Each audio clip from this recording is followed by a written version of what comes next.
안녕하세요. 강한무석입니다. NBA 7경기 확정본 분석을 이제 들어갈 거고요. 요즘 계속 좀 정배 흐름이 계속해서 좀 나오고 있네, NBA가. 어쨌든 간에 오늘도 대체로 좀 정배를 볼 만한 경기들이 많은데 한번 들어가 보겠습니다. 디트로이트 대 샬럿. 샬럿은 진짜 왜 이렇게 최근에 안 터지는 건지 잘 모르겠는데 지금 슛감이 거의 마탱이가 갔어요. 특히나 이제 우브레가 아무것도 못 해주면서 이 고든 헤이워드의 공백이 좀 심각한 좀 모습이고, 코디 마틴의 또 공백, 맥다니엘스 전체적으로 공백이 아쉬운 모습이에요. 우브레가 좀 살아나줘야 되는데 뭐 볼이랑 로지어, 뭐 마일스 브리지스 뭐 어떻게 해보려고 해도 너무 못해가지고 팀이 전혀 풀리지 않는 모습. 어쨌든 몬트레즐 해럴이 오늘 경기 출전할지는 모르겠는데 출전한다면 또 다른 공격에 대한 옵션을 좀 제공해줄 수 있고요. 니트 같은 경우 마빈 베글리가 출전이 불가하고, 뭐 케이드 커닝햄이 여전히 GTD. 이 경기는 어쨌든 이제 해럴이 좀 가세할 수 있고 뭐 그런 부분을 고려했을 때 샬럿을 뭐 찍는 게 맞겠죠. 샬럿을 찍는 게 맞는데, 어쨌든 이 디트로이트의 프론트 코트진의 힘은 분명히 있기 때문에 굳이 뭐 조금 더 안전하게 접근을 한다면은 케이드 커닝햄 빠지면은 샬럿 너무 못해가지고 굳이 안전하게 좀 가보자 한다면은 커닝햄이 빠지면 그래도 샬럿을 찍는 게 맞지 않을까 싶고, 너무 못해가지고 핸디캡은 좀 패스할게요. 두 번째 인디애나 대 클리블랜드고, 인디애나도 이제는 좀 승수를 쌓아야 돼요. 할리버튼이랑 버디힐드를 데려왔기 때문에 이제부터는 그래도 조금은 달려야 되지 않나 싶은 인디애나고, 뭐 말콤 브록던이 출전 여부가 불투명하고 뭐 그런 부분은 있는데, 이렇게 되면 인디애나도 결국에는 조금 이 백코트진가 백코트진에다가 힘을 좀 실었어요. 지금 벤치에 뭐 벤치로 내려가 있는 상황이긴 하지만 뭐 듀아르테 뭐 요런 애들도 지금 상당히 좋은 모습을 보여주는 상황에서 할리버튼의 가세는 결국에 인디애나가 좀 힘을 받을 수밖에 없는 흐름으로 보이긴 하는데, 글쎄요, 경기를 한번 봐야겠죠. 데이러스 갈란드가 빠졌고 마카넨이 없는 상황에서 이 경기는 인디애나가 그래도 해볼 만한 경기는 맞는데, 어떤 모습을 보여줄지는 조금 불투명합니다. 결국 인디는 지금 사이즈가 작아졌거든요. 왜냐면 마일스 터너 없고 사보니스 나갔고 뭐 이러면서 전체적으로 팀 사이즈가 작아졌는데, 이제 클리블랜드가 상당히 이제 키가 장신의 선수들이 많기 때문에 이 부분에 있어서 어떻게 좀 고전을 하느냐, 풀어내느냐가 관건일 걸로 보이는데, 저는 이 경기는 굳이 베팅한다면 인디애나 프렌 쪽을 보고요. 뭐 이렇게 보고 넘어가도록 하겠습니다. 결국 할리버튼의 가세는 인디애나가 확실히 공격적인 부분에서 잘 풀어갈 수밖에 없어요. 디시전 메이킹이 좋은 선수기 때문에 이게 뭐 버디힐드도 어느 정도는 이제 또 주사위형 선수긴 하지만 득점에 대해서 이제 도움을 줄 수 있는 선수고, 이렇게 되면 또 벤치가 또 두터워졌고, 인디애나가 해볼 만한 건 맞는데 그렇게 배팅하고 싶진 않습니다.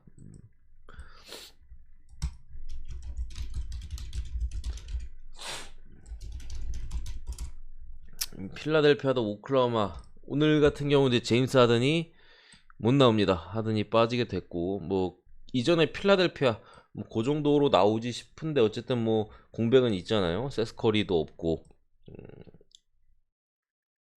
뭐 그런 상태예요, 지금 필라 같은 경우에는.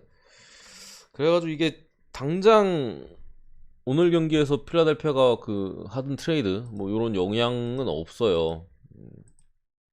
그런 상황이어서 이거를 결국에는 이제 핸디캡으로 접근을 해야 되는데 똥 배어서.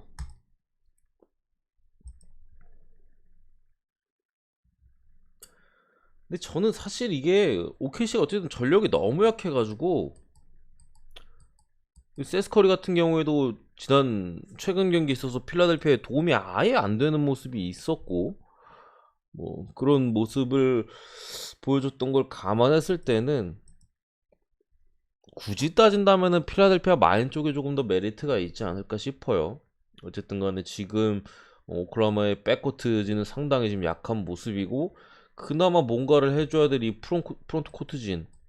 근데 이거는 필라델피아 프론트 코트진의 수비를 뚫기는 제가 볼 때 조금 어려워 보여요. 돌트가 아마 타이블한테 상당히 고전할 가능성이 높아 보이고, 조시기디도 마땅히 뭐 패서로서 역할을 하기 좀 애매한 부분이 있거든요. 결국에 OKC가 잘 풀어 나가지 못할 가능성이 높아요. 여기에 뭐 필라 같은 경우는 엔비드 하나만 있어도 OKC를 수비적으로 이제 탈탈 털어먹을 수 있기 때문에, OKC의 수비를, 그 때문에 필라델피아 마인 쪽이 좋아 보인다. 더 마인승을 보고요.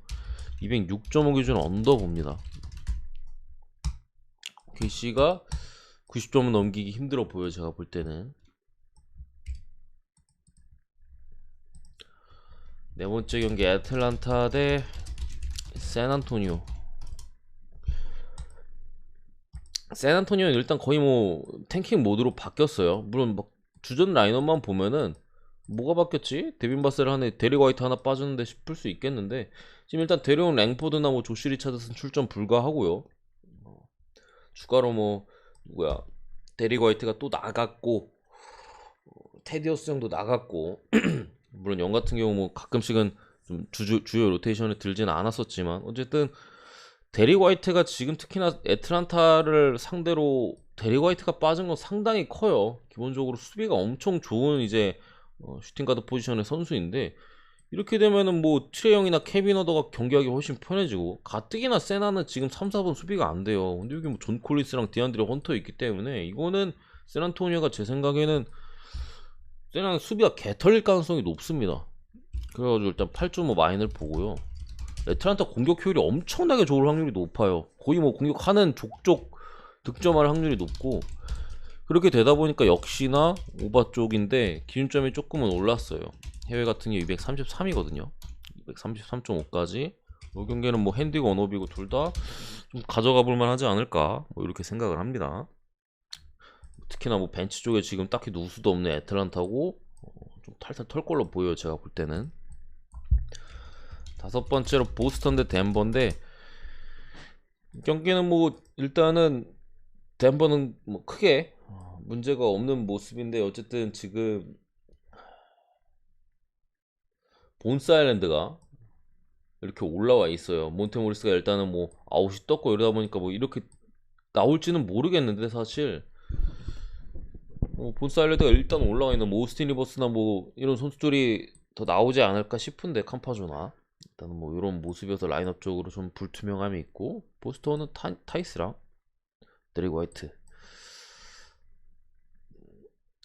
일단 이 선수들이 나올지 안 나올지는 잘 모르겠어요. 아무래도 두 선수 모두 출전한다면 확실히 보스턴의 수비적인 부분, 사실 데릭 화이트는 공격은 잘 못해요. 3점 성공률도 스마트랑 별발 다를 게 없습니다. 30% 뭐, 되게 못 던지는 거예요. 근데 그런 선수인데, 들어오게 된다면 이 보스턴의 엄청난 수비가 기대되는 부분인데, 어쨌든 저는 요거는 덴버가 사실 보스턴의 수비를 쉽게 뚫을 만한 사이즈는 아니라고 생각합니다. 보스턴 승 쪽이 좀 나아 보이고,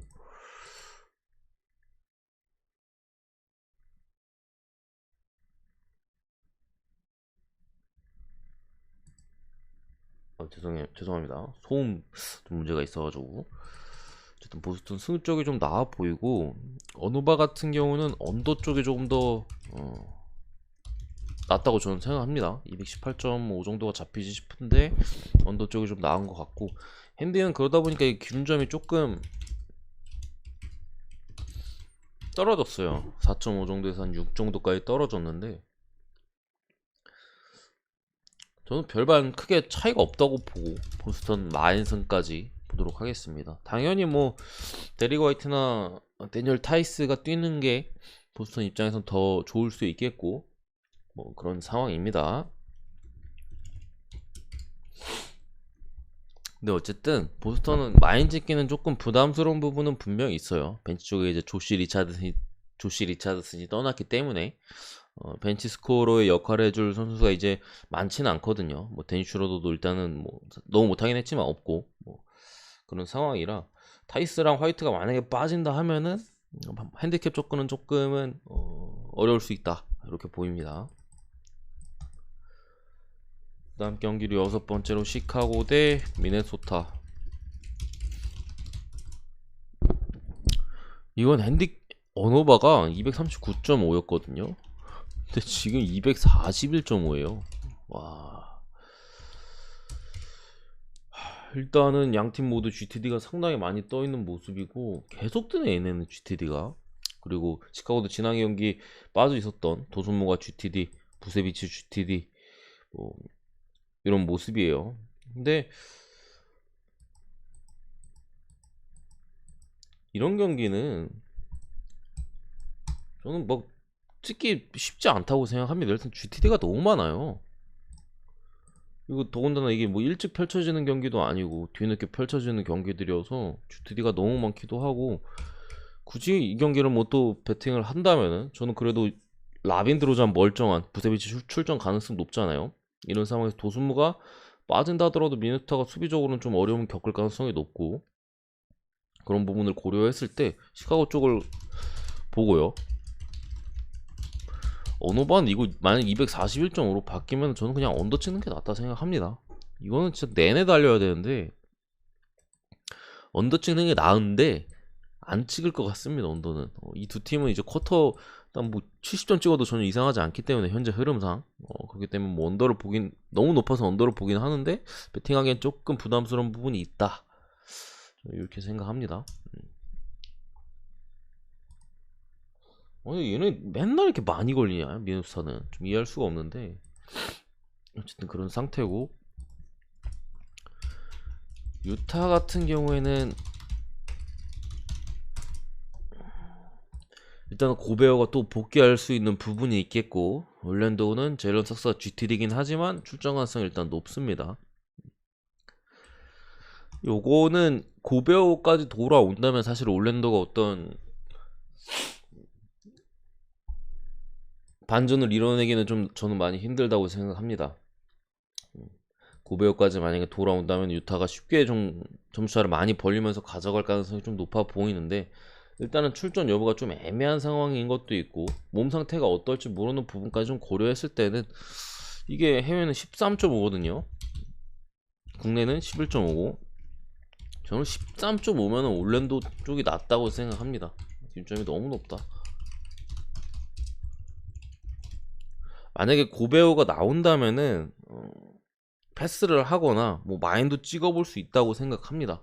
좀 고베어가 나온다면 패스를 할 것 같은데, 어쨌든 빠질 가능성까지 좀 고려하고 한다면은 굳이 따진다면 올랜도 프렌 쪽 이렇게 보도록 하겠습니다.